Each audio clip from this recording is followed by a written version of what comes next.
Hey there, it's Jamie Jorge, the marketing director here at Blanchard and Calhoun with another episode of the Voices of Real Estate. Today we've got a real treat for you. I've got four very, very important people that we're going to be interviewing today.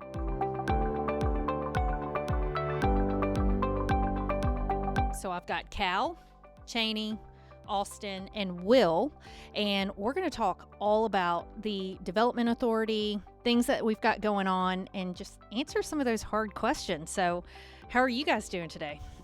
Doing great. Very good. Doing good. Awesome. You ready to talk a little bit about what you guys do?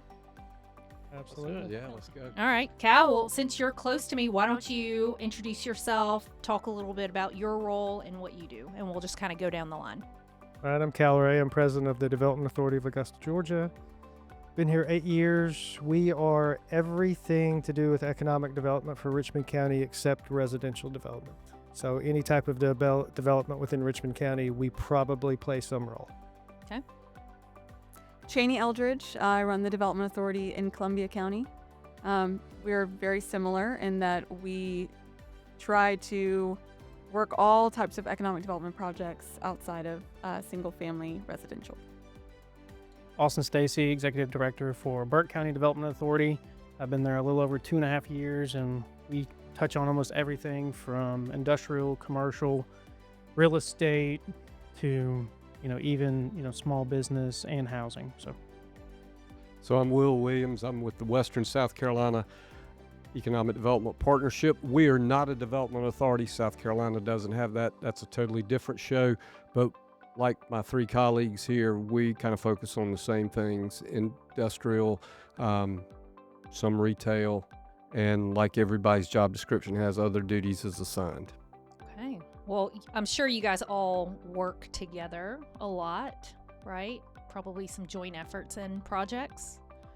Yes, Yeah. we do. Okay.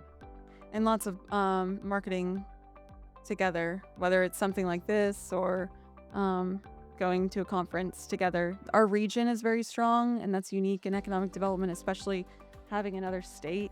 And so because of the relationship that we have professionally and really on a personal level, we do really well getting together and marketing the region as a whole, as well as our individual counties and jurisdictions. Which, I mean, makes sense, right? Because kind of what helps one kind of helps everybody, right? Yeah, I mean, most of the companies we wind up dealing with, geographical preference isn't always important. They're just looking for a 45-mile draw of employees, and so you either side of the river, and you encompass this entire region. Yeah, Will and I recruit the jobs so Cheney's people have somewhere to work, and Austin has somebody to power. I mean, okay, y'all get along really well. Have you guys always gotten along this well, or has this just been from years of working together? Let's see, Will and I have known each other 10 plus years. Yeah. Cheney worked for me for 5. Right. And then Austin, we kind of I'm adopted him the as a outlier. family pet. Yeah, and we just adopted Austin when he showed up. Okay. I mean, even when I showed up, we kind of hit it in stride, and things just as if almost I've known these guys for a lifetime. Yeah, I mean, we're all competimates. We're very competitive people. Sure. We want our region to win, but we know if on our side of the river, if one of these other 3 counties, we're going to get the benefit too, because Georgia people drive to South Carolina to buy things and to eat, just like we drive over here to buy things and eat. So, I mean, it works well. It's a good balance. We all want the entire region to be successful, and us working together does a lot more for the communities involved than us working against one another. Plus, when you're in Germany on a marketing trip and you say you're from Aiken, South Carolina, everybody says, where is that? But if I say I'm in the Augusta, Georgia region, well, everybody's heard of Augusta, Georgia. That's a golf fan anyway, so. Absolutely, that's definitely true. So what do you think is a common misconception, or what makes you guys differ from local governments or chambers? So the quick piece is we are not local government. Right. So, for example, my office gets almost no funding from the government. We all privately raise dollars, so our economic development efforts are done outside of the general tax fund. Wow. Most people would think we're government employees or we're city employees. We are not. Yeah. Yep. Even in our case, we're a 501c6. We do get a good bit of funding from the government, but we have some speed that we can use that government can't necessarily use in developing things. And I would say, like, kind of different from Cal. Our operational budget is government funded, and so on an operational level, we do most of our day-to-day expenses are from tax dollars. However, we do have a separate account, which we call our contingency fund, in which we're able to use as free dollars to recruit industries. We were set up very similarly to Austin, but starting tomorrow, actually, for the new fiscal year, we will be completely self-funded like Cal is. Okay. So, How do you feel about that? I mean, I think there's positives, there's positives and negatives to any situation, right? I think we all try to operate under the idea that we're using public funds, even if we're not. That was something that Cal always talked about when I worked for him was, hey, we may be self-funded, but we've got to operate like we're not.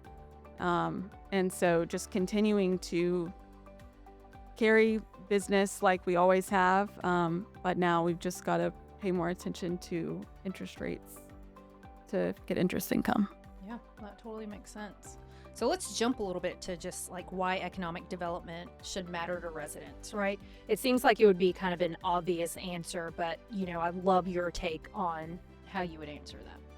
Well, for me, the quick answer is how do you get quality jobs to the community so we don't lose people, we don't have that brain drain on the community, but then how do people have jobs that are career jobs and not just jumping from a resting point to a resting point, and actually can create careers with quality companies that treat their people well and can raise their family in Augusta, where we all live in the region.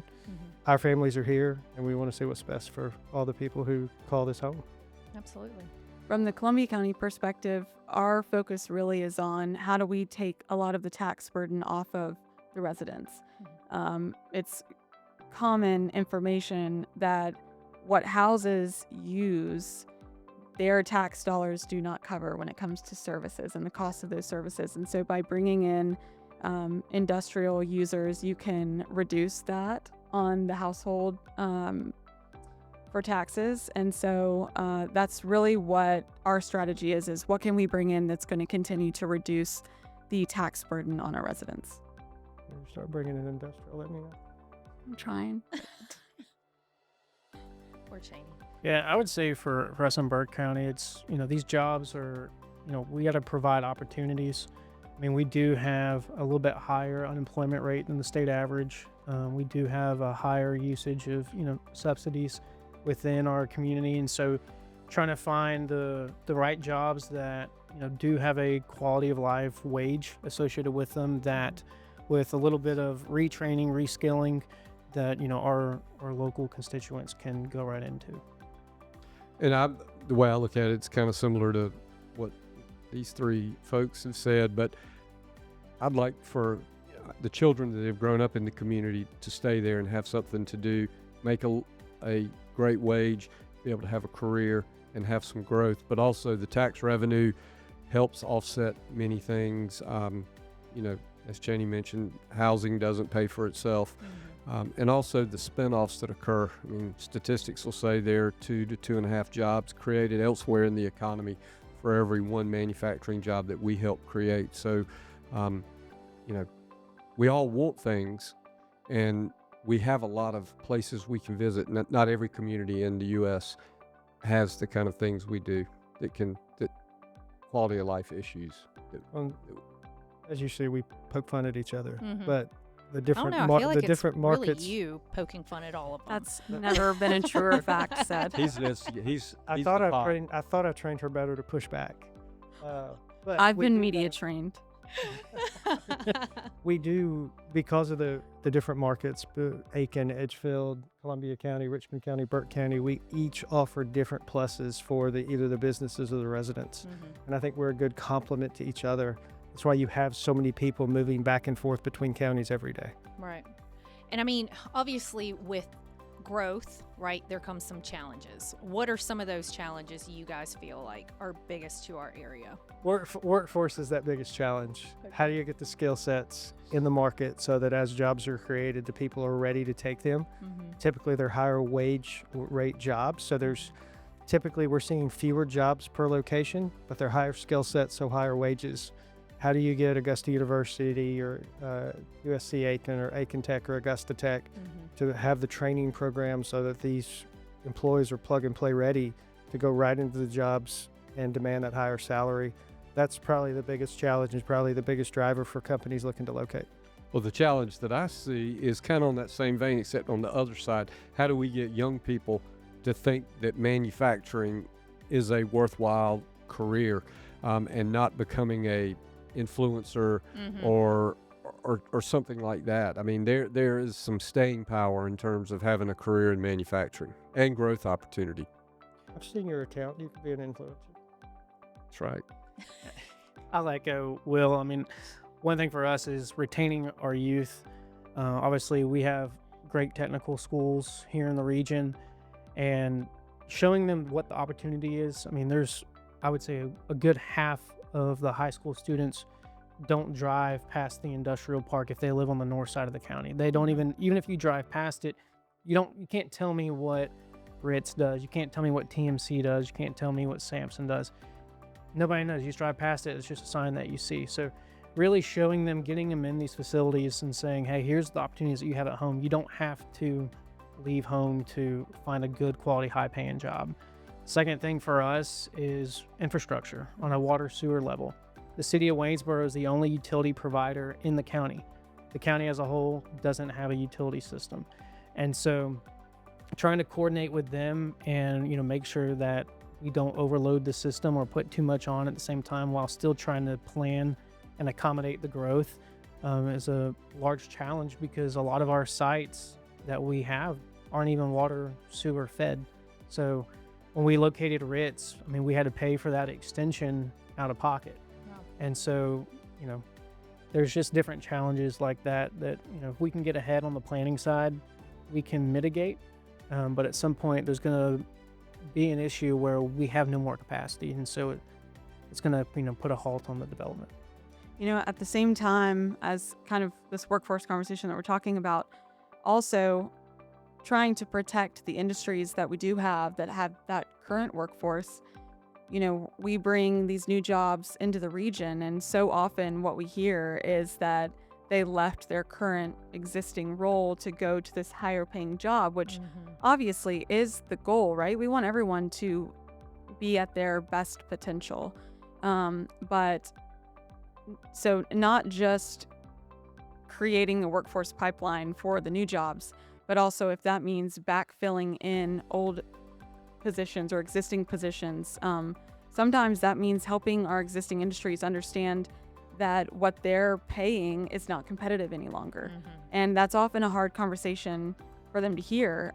Sometimes it's not. Sometimes it's, hey, if this is what's going to help us retain our workforce, then it is cheaper for us to pay a little bit more to retain these folks than to bring new people on to train them. So, I mean, it's certainly an important balance, and we never want to recruit a company that's going to be a direct competitor of something that we have within our own county. But at the same time, we're trying to create as many quality jobs as we possibly can. Well, I sit on a couple of boards where that actually came up, where one of our large employers in the area basically had to go and renegotiate contracts with all of their current, I want to say like electrical folks or whatever, and really just give them a big jump in their pay because they were threatening to leave to go to a different project that was going on. So, I mean, I think they're obviously hearing you guys. But going back to what you were saying about the workforce and younger folks who should kind of stay in the area, do you feel like the younger folks aren't doing it because they're not aware of the amount of money that they can make? Or do you think it's just the industry in general that they're not aware of what those positions are? Maybe both. I think it's a mix of both, but it's also something since probably the 90s, we said you have to go get a 4-year degree. Right. You have to go off to university. That's not the case. you can, and that's definitely a pathway. There are other pathways, certificates, technical programs, apprenticeships, internships to learn these industries. These are not the unsafe, hot, unclean industries of the past. These are technically high-level jobs that are in clean environments that you can have a career where we many times in industrial over the years have said that's not where I want my child to work. And we have to change that mentality. We have to change that mentality for the students, the parents, the teachers, the administrators, and show them possibilities. It's not for everyone, Right. but it's a pathway for many, just like university is a pathway for many. Give them all of those different pathways and let them choose the one that they think best fits for them. Yeah, and that model that Cal was discussing, where you had to go to university to be successful. Well, now with all the different platforms, the way you do it, I mean, you don't have to necessarily cram 4 years into 5 and be $125,000 in debt. You can have enough credits when you graduate high school that basically you have your associates. You can get a job with a company. Most of our companies have tuition reimbursement programs, and so if you want to get your finish up your 4-year degree, well, you can do it and maybe beat $10,000 or $15,000 in debt instead of $100,000 plus. So clearly it sounds like there are just various pathways that our younger folks can take. What are, off the top of your head, what are some of those positions and the salary ranges looking like? They're really across the board. I mean, you've got industries now, you're walking in off the street with minimal skill sets and you're going to be at $25 to $28 an hour. That's not the $15 wage you hear everyone talk about. Right. In some of these industries, you're walking in at almost double that. And that's with truly minimal skill sets. They'll train you, they'll teach you the position, and then you can rise from there. And if you know how to fix something, if you know about electrical systems, things like that, you can make $60 to $70 an hour because those jobs have been in short supply, or the people for those jobs have been in short supply for a long time. Yeah, I think we have a lot of people nowadays that know how to write something really nicely on paper, but we don't have a lot of people that are plumbers or electricians. And anybody that's tried to build a house recently has seen how these prices have just soared. Part of that is the materials, but the other part is the labor. I mean, there are only a few people and they're dictating the price. So we need to be pushing people more into the trades so that comes under control. Because AI is not going to be able to, do all the plumbing in your house or fix your air conditioning. And forget influencers. I mean, even just people going to college,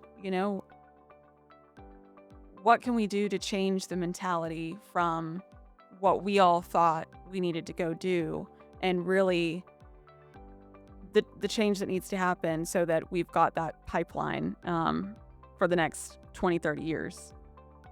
Well, And it's not ending that pipeline. There still needs to be university, doctors, lawyers. Sure. There's many jobs you need a 4-year degree, but there are other pathways out there. It's not everyone needs a 4-year degree and then figure out what to do with it after that. right. And I will touch on that. I mean, we just kind of cemented a healthcare pathway with our high school program, our Augusta Tech campus in Waynesboro, and then Burke Health, where they were really in need of some nurse techs.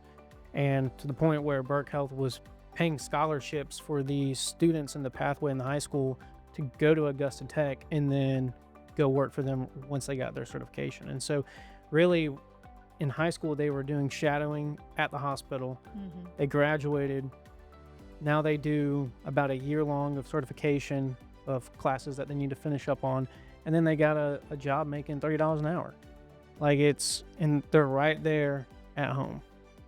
Which is just crazy because I think back to when I was in high school, and then when I toured a couple of the high schools when I went through the leadership program, it's a completely different environment. They had stuff for broadcasting, to fix cars, and I mean, it was just robotics, just all kinds of stuff.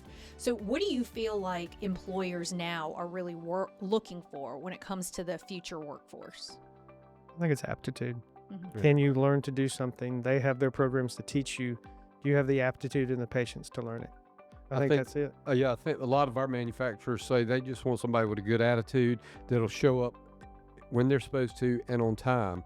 And they can, with a good attitude, and they can take care of the rest. I mean, they can train them to do anything. And I love to hear that, right? Because I think there's probably a misconception that people aren't willing, or companies aren't willing, to invest and train you up.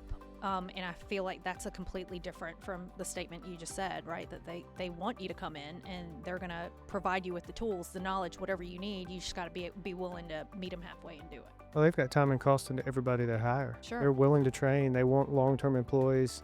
A lot of the companies take very good care of their employees, so they're willing to spend the money because they see it as an investment. I mean, It's I not see a lot of companies now taking into account how much money they spend on an employee, onboarding them and training them, and when they walk out of the door, that's money that's a lost cost, and so they're focusing on that. Whereas now they understand they need to pay more. If they pay more, then they don't have. It's a good balance. It's good to see the manufacturers focusing on that. And we've seen that. We've seen the wage rates in Augusta rise. And how do you feel like our wage range compares to similar communities? Or Well, similar from a areas? national average, we're still lower on the pay scale, 8 to 10%, but we're 40% lower in the cost of living. So there's a balance there. How much does it cost to live here? How much can you earn here? And we're seeing both of those increase. For sure. One thing we do as a group, we do a regional wage and benefit survey, and the output is returned to the folks that participate, and there's no attribution to a specific company, but basically by job description, you can see what in the region people are making from an entry, mid, and high point in that salary, in that job category. And I think that's helped a lot too, because now everybody understands kind of what the game is. And now you don't have, I mean, we used to do one just for Richmond County. Now you're seeing it, these employers are getting wage data from 6, 7, 8 counties. And then we have national data and a couple of state data that they can compare to as well to see what they're trying to get to or how they're trying to stay competitive. And do local employees here reach out to you guys for some of that data so that they can make sure they're competitive? The companies? Yeah, the companies reach out and participate. Now, one of our rules is to get the data, you have to participate. Got it. 'Cause we want their data as well to give us stronger data and Yeah. better comparison points. That's fair. But do you think that throws off the numbers a bit if they are on the lower scale? Well, what we're trying to do is get an accurate picture. Right. So if they're Yeah. lower, we want to see that too. We Yeah. don't just want the highest wage earners. We want to see what the whole market dictates. So we want from the lowest to the top, then maybe the lower gets influenced in here's what we really need to pay to be competitive. And then really just kind of minimizing that gap a little bit.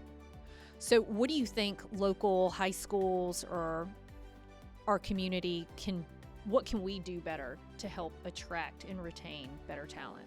Well, what we're doing from our office is we're getting the educators talking to the industry, because for the longest, education said, here's what I have to teach you. Industry said, well, here are the jobs I have, and there was no coordination between those.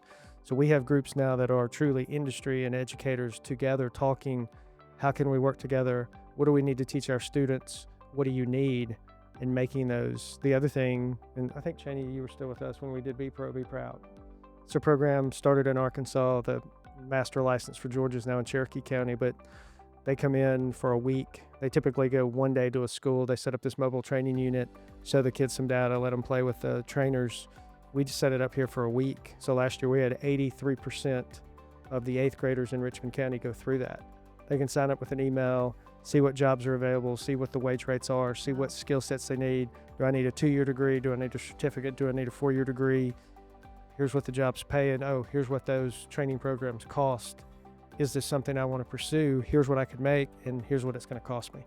And then with Hope, some or all of that may already be paid, so it's very minimal out of pocket. So you may graduate with no debt. Wow. Yeah, we've actually been focusing with our educators in the upper end of the elementary school range because a lot of the graduation plans in South Carolina are put into place in middle school. And so if we can get them interested in understanding a career sooner, then that can get them in their curriculum track to be prepared to go into that career. Absolutely. if y'all have anything you want to add to that. I mean, I think the Columbia County school system does such a great job of getting students in front of these types of careers. The CTAE program is very strong. And, you know, I really think it's just on parents to be open to the idea of a different track. That's the biggest thing I think Columbia County folks could do. I'll say in our community, you know, we have a strong relationship with our CTAE director at Burke County High School. And, you know, for the first time this past year, I actually was able to take our industry leaders and meet with them and say, hey, here's what we need, and you need to change your curriculum. Yes, you don't need that course. Yes, you need that course, and we need to see something more like this.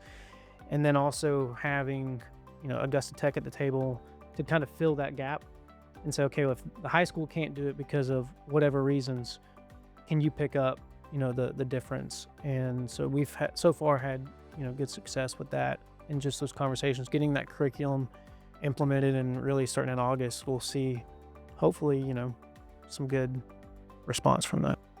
And I'm sure like our general public has no idea the amount of influence you guys have with the schools and vice versa, that you guys are all working together to make, you know, this more successful for the future kids coming through.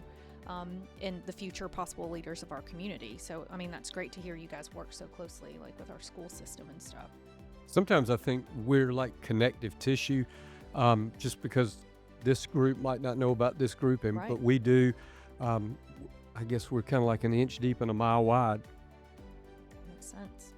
So let's talk a little bit about development success stories. What's kind of one of your favorite projects that you guys have worked on? I really don't have any success stories yet. Not true. We have, You got Club Car, you got Amazon, you got. Robbie did those. Oh, they've expanded. You got what's the grocery store? I wouldn't say that's a success. I would say that we had some good conversations when I started about what the county was looking for and what the community would be looking for. That was really what guided what we were going after. And, you know, Trader Joe's has been flying around the community, right? And I really think that the community is going to be happy about how that all turns out. I can't say that we have anything that I can publicly talk about when it comes to Trader Joe's outside of what Trader Joe's has disclosed, which is the Evans Market is one that they are seriously looking into. I really enjoy reading the local news of people saying this is where it's going to go, or that's where it's going to go, or now it's not going to go there, or it should go over here. And that is very entertaining for me. I don't know where some people get their information, but certainly they have to sell, you know, subscriptions, and so they want to have information. But A Cheesecake Factory. Where's that going? you know, we have not gotten on a good page with Cheesecake Factory. So I thought that people would never let that go. I was on a bus with Robbie once, and he said, if anybody says Cheesecake Factory, I'm going to lose my mind. From a Sorry, retail Robbie. standpoint, it is the number one. You hear it the most. Why? I think it's because it's a scratch kitchen. I mean, it's just not. I mean, it's delicious. I love cheesecake, but that definitely wouldn't be the thing. I'm like, let's get it here. On our side of the river, I thought the world would be set once we got Olive Garden in Aiken. Nope. Then they wanted Trader Joe's, and then I started telling them some of the demographics that Trader Joe's likes, and the Aiken community was like, okay, we're good. What about Buc-ee's?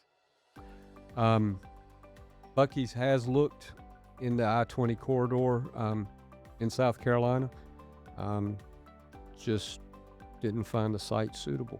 I think you're right. I think I'm the instigator. Mm-hmm. Yeah. Mm-hmm. But it's fine. I mean, keep going. That's what this is for. Yeah.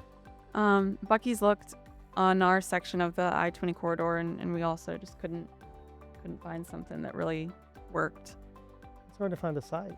There's such specific requirements on interstate visibility, access to an interstate. Yes. Because they're looking for basically an undeveloped interchange.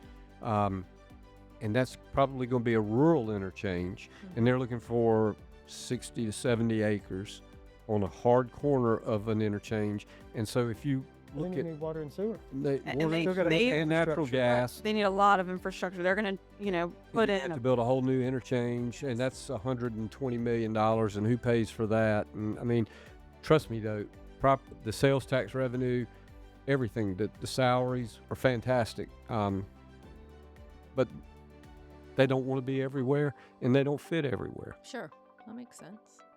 So, are there any other like success stories that you guys kind of just, when you think back on your time, just jump out, gives you the warm My fuzzies? favorite's Arubis. Huge search area. Right. Went, at the end of the day, once the search was all done, Augusta was first after every round of elimination. They over-delivered, under-promised, Mm-hmm. very involved in the community, Very involved. pay their people to go out and volunteer in the community with their hourly rates, announced $300 million, invest $900 million. I mean, just a great project, great for the employees that are there, and it's going to be one that's paying back to the community for the next 100 years. Absolutely. Yeah, I think I would probably say 2 for us. Kimberly-Clark, that is their largest North America manufacturing facility in the world, but they were landlocked until we were able to help them identify a piece of property next door. We were able to have some discussions with the ownership group of it. They saw the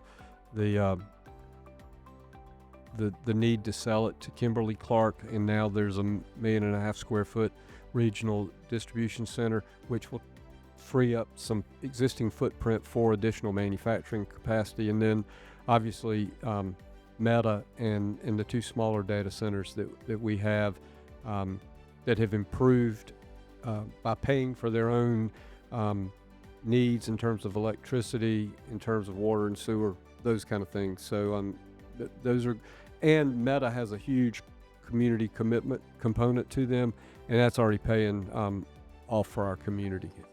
That's great. Austin, you moved your office. Is that yours? Yeah. So, no. No, for us, it'd probably be Rich Instrument Transformers. It was my first project I ever worked. It was my first project win. We just did the ribbon cutting for that facility last week. That's It was originally about a $28 million capital investment on a new facility that obviously has gone upwards into $40 million. They've increased their job creation numbers, and they're already ahead of schedule on that. I mean, that's the newest industrial building in our community in over 25 years. And so, there was some challenges, initially on the permitting side, because nobody had ever permitted an industrial building, and, that was in that office. Mm-hmm. And so it was kind of a first for everybody in the community. Had to knock the dust off and kind of figure it all out. But we eventually got it all done. They're, producing transformers right now from that facility. And like I said, they are ahead of schedule, and, they're already discussing possible expansion and, looking at being debt free within the year of the whole project. So That's awesome. We do kind of give each other a hard time, but I will say these are 3 of the best economic developers I know across the board. So it's fun working with them and fun having a good time at each other's expense. Oh yeah, definitely. Because it would be awful if you guys hated each other. yeah, it was. it would be tough, especially, economic development isn't always the easiest job to be in. And so having people that you can call for professional advice is extremely helpful. Of what have you seen before in this situation, or just people that have your back. I mean, these guys certainly give me a lot of jokes, but at the same time, they have my back when it comes to stuff that we're doing professionally. And, I'm really proud of the data center project that we've done. It has been such a tremendous effort to handle it. Never thought that it would end up being what it is and the size that it is. And I know that it has certainly created a lot of tension in my county, and these guys probably have Thanks very for pushing it similar. over to us. You're welcome. Actually, y'all's, I think, was in the works way before ours was. You just got it brushed under the rug. Well, But- we got all of ours done before everybody realized they were supposed to be afraid of data centers while they're using data centers. So Well, that's what I Yeah. was going to ask you. Like, did you get a lot of heat with that? Because, I mean, I know, Cheney, I know you're getting a lot of heat, you know. So our process was taking place in our engagement with Meta was 3 years, and so the tax incentive was approved in 2023, and they announced in 2024, and for the most part, everybody seemed to be excited, but it was like mid 25 with all the Chinese propaganda that's been coming out, that everybody decided they didn't need data centers while they're watching their Netflix and ordering Grubhub. I mean, we did our first data center when I was in Tennessee in 2012. Right.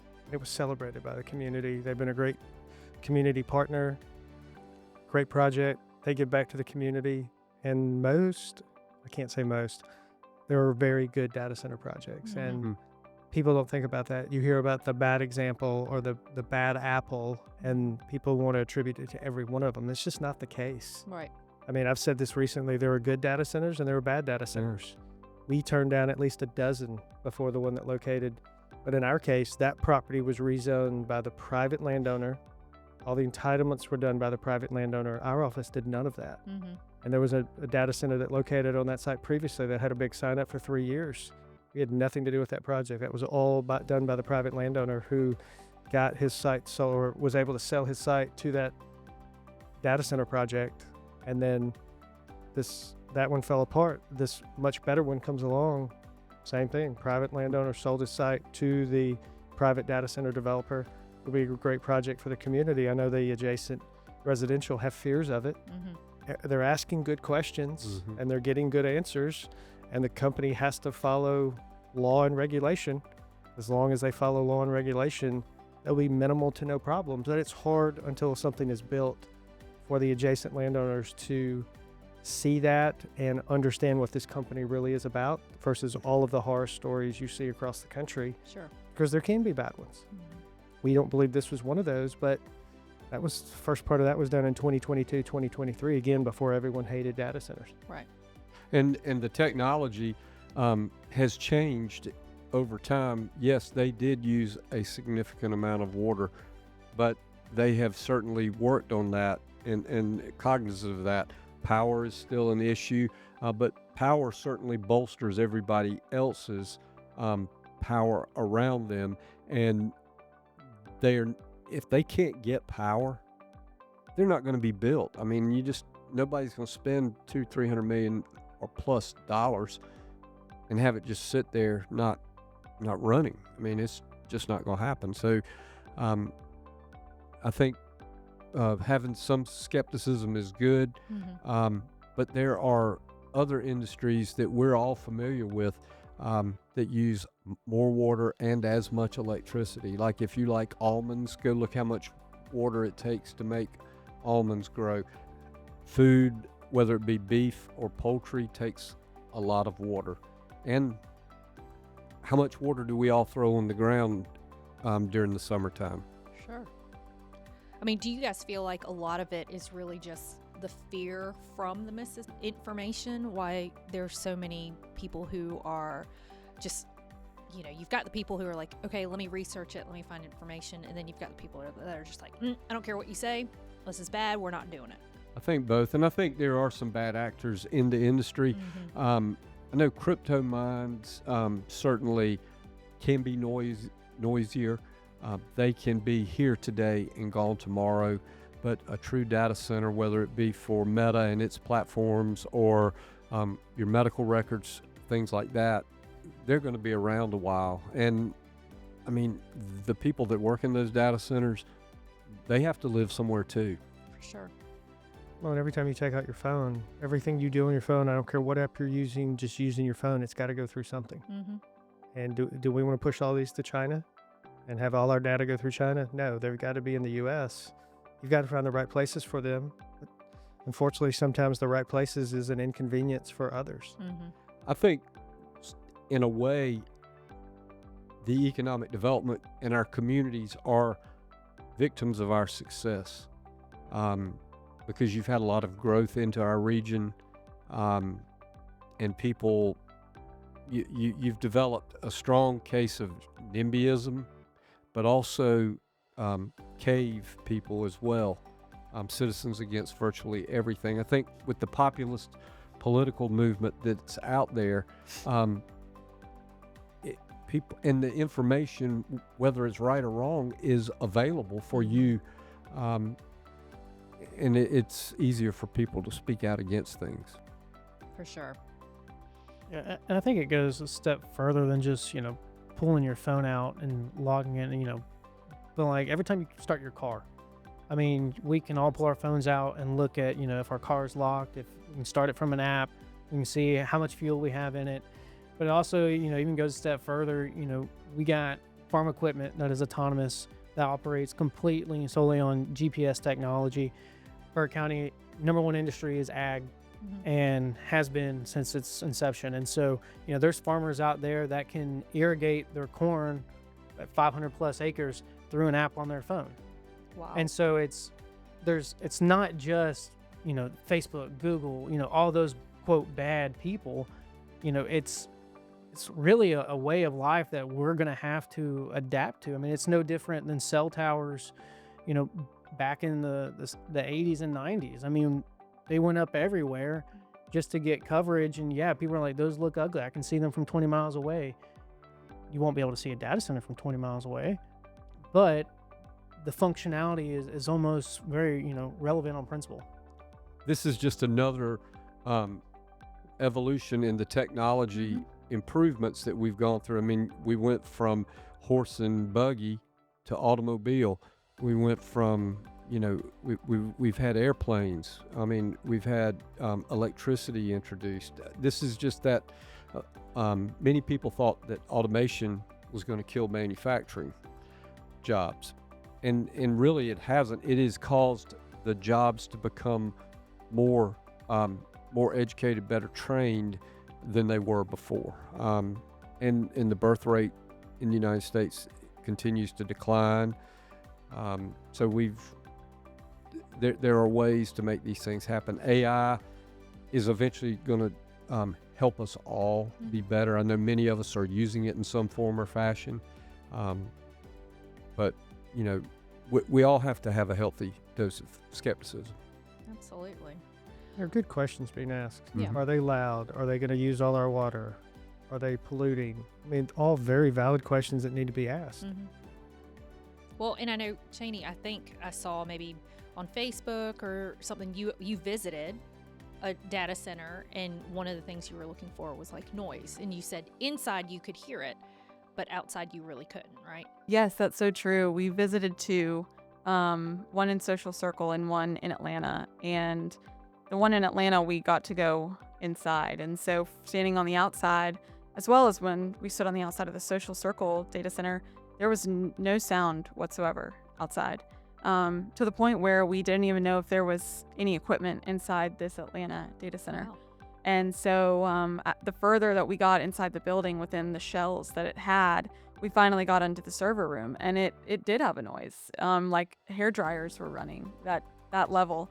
But knowing that was going on, and then when you're outside, there's no sound. I mean, there's so much effort from the good companies being put in to reduce that noise and reduce the use of water and all of these things, because that's only going to help them, right? When they have pushback from a community to get something rezoned, well, time is money for them. And so that's costing them a lot. Whatever they can do to make communities like them more so that they can get business done quicker is going to save them money. And so they're constantly trying to figure out, how can we be more efficient with water? How can we be more efficient with our energy? It's going to save them money. And often the market takes care of a lot of the issues that we see in the economy if we let it. And so this is one of those situations where we can certainly, and we have in Columbia County, put a lot of requirements on the company that is going to be in our community. But probably even without those requirements, they would be trying to find ways to reduce their usage of things as well. And the end user hasn't been announced, correct? That's correct. Okay. Do you feel like people will be more comfortable once they find out who the end user is going to be? I think the folks that have a logical view of the situation will feel more comfortable. I do think that there are folks out there that it doesn't matter who it is and what the answers to the questions are. They're just unhappy. And I'm not sure that that will change their mind, whoever. That photo they made, I would agree with you. Whoever it is. But when we when when it was disclosed to us who the end user was, I couldn't have been happier. I mean, it was who I would have dreamed would have been there. Right. You want to tell us today? No. And you know, one of the talking points is they don't hire a lot of people. Well, you have to define a lot of people. Meta's going to hire 100 people, which is not a huge amount, but it's sustainable for the workforce that we have in the area. And the way I look at it, with what we see in data center growth here over the time, we know that 62% of separating servicemen and women from Fort Gordon, if there was a job in the region, they would stay. A lot of military bases have jobs that are applicable to what goes on post. Mhm. Here, we're now getting things that will be applicable to what goes on at Fort Gordon. Yeah, and to touch on that, I mean, there's however many different metrics out there of, X amount of jobs per building for data centers. Even if it's 100, 150, 200, however large as, the campus is, in my community, that would be almost the largest employer in the industrial sector. And so even at 150 would put it within the top three. And so for some people to be like, oh, they don't have a lot of jobs. Well, okay, do you think Samson has a lot of jobs? I mean, they have like 120. Ingevity, they have like 160. So it's like, and you look at it on a relative scale to everybody else, you're like, oh, they're pretty much even. Mhm. Now that can be different, in other communities in Georgia and across the U.S., but in mine, it's pretty much even kilter. And Meta will wind up, when they start operating and begin paying property tax, they will be the 4th largest property taxpayer in Aiken County. Wow. That's it. There also very little strain from a road standpoint, from a school standpoint, Mhm. very low strain on the systems, yet they're still going to be one of the top taxpayers in the community, helping to build out that infrastructure and sustain the operations of the school system and government. And I think you also have to look at not just the full-time employees, but also the groundskeepers, all of the folks that have to maintain those buildings. I mean, for us specifically, just the scale of our project, there will be full-time people that are just cutting the grass, That's an opportunity for somebody that's also going to have the opportunity for someone to come in and do electrical work on all of those buildings. And so the number that gets reported is never the full picture. Sure. And it'll take us a couple years to be able to look back to really understand the impact that this has. But the wages of even just their full-time people is very high. And so we can't throw out a project because there's only a few jobs. We have to pay attention to what's the quality of that job as well. I just think it's a continued diversification of employment opportunities in our region. We, the collective, not just the 4 of us, but the communities that we serve, have done a good job of getting some balance and not being like in Graniteville, it used to be textile. So if one thing happens, it all goes awry. We've got a very good mix of manufacturing here. So if something unfortunate happens with one industry, it doesn't become a domino effect. Right, which is super important. Well, so let's kind of end on this. Outside of, unless anybody else wants to speak more about data centers that we talked about avoiding, but not. What's a project you would love to see come to our area that you think would be very successful and good for our community? Vogel 5 and 6. What? Vogel 5 and 6. We have a mega site, one of only 2 in the state. Mm-hmm. So you think about projects like Hyundai Mhm. or Kia or a major automotive supplier. We now have a site that could potentially in the future sustain that, and you're bringing 2, 3, 4, 5,000 Hyundai. I think Their total count now is up to 10 or 12,000 jobs coming. Wow. Those are community changers. Now you got to build the infrastructure and you have to make it work. But in our SPLOST project, we got the money for sewer that not only helped that site, but it'll help the surrounding area build retail, commercial, and residential. So it's not just about the industrial piece, it's all the other items the city can build up based on the jobs or the investments that are being made to make the community a better place and give more options on all of the other things. Residential, commercial, retail, and then the suppliers that come with that could help all of our counties when you're all within 25 miles of that site. So you could have economic development spur out of that project that helps all of our counties and even the counties not represented by the four of us. Absolutely. I'm hoping to see a lot of quality of life projects, some more restaurants and retail that a lot of folks have been asking for. I'd like to see the downtown Evans area continue to be built out and flourish. You can just say Evans. The downtown core where the county's really been working hard. A lot of folks have been working hard trying to make that a destination, and it is now. When you go there on a Saturday with the market, I mean, it is flourishing. And so continuing to see that reach its full potential. Well, and I have some friends who drive from North Augusta just to go to the market. Yeah. I would say for us, I mean, the past 2 years, we've taken a strong stance on retail recruitment. We've had a lot of great conversations, and hopefully within the next year or two, we'll actually see some physical results and start landing some more retail industry. Yeah, I mean, we've got a 1,900 acre industrial site under development now, getting infrastructure to it. It's on the other side of the county in a underdeveloped section. Aiken County is extremely large. And it will benefit not only Aiken County, but it'll benefit a smaller town in another county. So again, it's going to be that ripple effect that we have. And it's also good.